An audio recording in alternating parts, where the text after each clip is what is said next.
دیوالی کے موقع پر مسلمانوں کے لیے پٹاخے پھوڑنا، آتش بازی کرنا کیسا ہے؟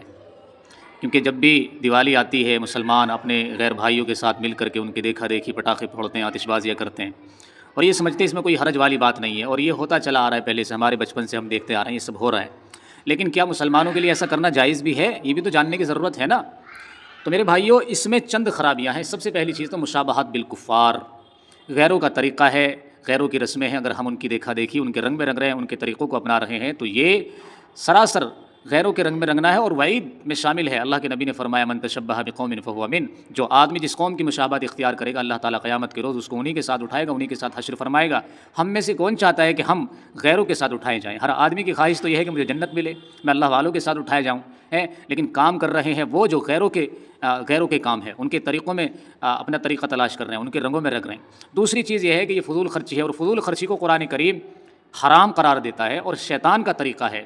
ان المبذرین کانوا اخوان الشیاطین، قرآن مجید کہتا ہے فضول خرچی کرنے والے شیطان کے بھائی ہیں۔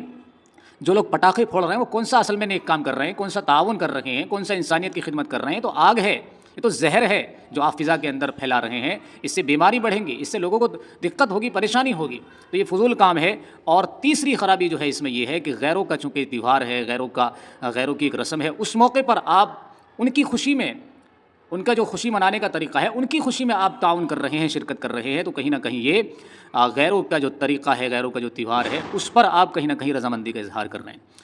تو اس لیے تین طرح کی خرابی میں نے ذکر کی جو میری سمجھ میں آئی، اور بھی اگر خرابی ہم تلاش کریں اس میں تو نکل سکتی ہیں۔ تو بہرحال ان تمام چیزوں کو پیش نظر سامنے رکھتے ہوئے یہی کہا جائے گا کہ یہ عمل بالکل ناجائز ہے، حرام ہے، اس سے ہمیں بچنا چاہیے۔